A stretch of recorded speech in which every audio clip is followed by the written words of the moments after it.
शानज़े और फिरोज शानज़े के घर आते हैं तो ज़ीनिया शानज़े के पास आकर कहती है, कैसी हो शानज़े। ये देखकर शानज़े हैरान होती है और कहती है कि तुम्हारी हिम्मत कैसे हुई हमारे घर में आने की।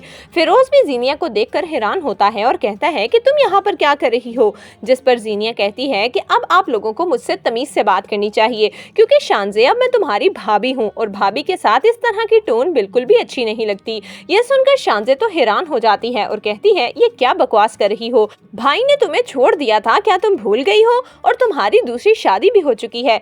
जिस पर ज़ीनिया कहती है, शानज़े तुम अपने आप को समझती क्या हो, मेरी बेइज्जती करोगी और तुम्हारा ये शोहर मुझे बातें सुनाएगा तो मैं इतनी आसानी से तुम लोगों को माफ कर दूंगी। ऐसा हरगिज नहीं है। अब तो तुम लोगों को यकीन आ गया ना कि मेरी और शहराम की मोहब्बत कितनी सच्ची है। इतने में शानज़े की माँ निशात बेगम वहाँ पर आती हैं और जैसे ही ज़ीनिया निशात को देखती है तो फौरन शानज़े को कहती है, हाँ शानज़े मैं बिल्कुल ठीक कह रही हूँ, कल शहराम ने मुझसे निकाह कर लिया है। ये सुनकर शानज़े तो हैरान होती है और अपनी माँ को कहती है, मॉम ये सब कुछ क्या है। जिस पर निशात बेगम शानज़े और फिरोज को कहती हैं कि चलो आओ मैं तुम लोगों को सब कुछ बताती हूँ। ज़ीनिया तो ये सारा मंजर देखकर बहुत ज्यादा खुश होती है। शानज़े और फिरोज ने जिस तरह ज़ीनिया को मॉल में बेइज्जत किया था, आज उनके उतरे हुए चेहरे देखकर ज़ीनिया को बहुत मजा आ रहा है। वो मुस्कुराते हुए अपने कमरे में चली जाती है। सब घर वालों की नजर में अच्छा इमेज बनाने के लिए किचन में जाकर ज़ीनिया मुलाजमा के साथ मिलकर रात का खाना बनाती है और फिर खूब अच्छी तरह से तैयार होकर शहराम के आने का इंतजार करने लगती है। जैसे ही शहराम ऑफिस से घर आता है तो वो सीधा फरियाल के पास जाने वाला था, लेकिन ज़ीनिया उसे रास्ते में ही रोक लेती है और कहती है, शहराम क्या अब मैं आपके लिए इतनी गैर हो गई हूँ कि आप मुझसे मिले बगैर ही जा रहे हैं। कम से कम आप मेरी तरफ देख तो लें, मैं भी आपकी बीवी हूँ। जिस पर शहराम कहता है, मैं तुम्हें अपनी बीवी नहीं मानता, मेरी बीवी सिर्फ फरियाल है, तुम्हारा और मेरा एक कागजी रिश्ता है, अब हमारे दरमियान में कुछ भी पहले की तरह नहीं हो सकता। ज़ीनिया तुम्हें ये बात समझनी होगी, जब भी मैं तुम्हें देखता हूँ तो मुझे वही तमाम बातें याद आती हैं जिनको मैं दोहराना भी नहीं चाहता, इसीलिए बेहतर ये है कि आज के बाद तुम मुझे इस तरह से मत रोकना। ये कहकर शहराम वहाँ से चला जाता है।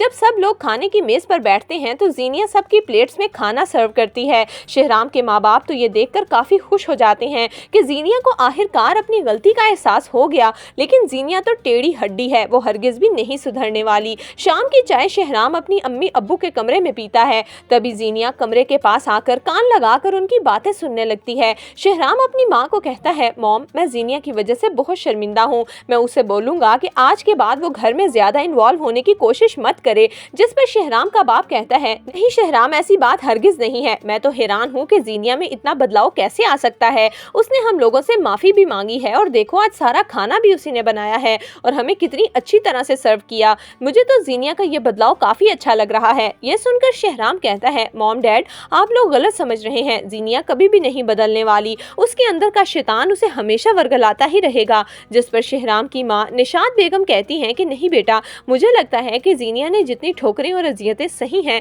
अब उसे समझ आ चुकी है कि अब वो कोई भी ऐसा काम नहीं करेगी जिसकी वजह से दोबारा से हम लोग उस पर शक करें। ज़ीनिया जब दरवाजे के बाहर खड़ी होकर ये सारी बातें सुनती है तो मुस्कुराने लगती है। आखिरकार उसका प्लान बिल्कुल कामयाब हो रहा है। एक दफा शहराम के माँ बाप ने उसे कबूल कर लिया तो आहिस्ता आहिस्ता वो शहराम के दिल में भी अपनी जगह बना लेगी। तो दोस्तों आपके ख्याल में क्या फरियाल को अपने बेटे हादी के हवाले से ज़ीनिया पर जरा भी भरोसा करना चाहिए? आपकी इस बारे में क्या राय है, हमें कमेंट्स में जरूर दीजिएगा।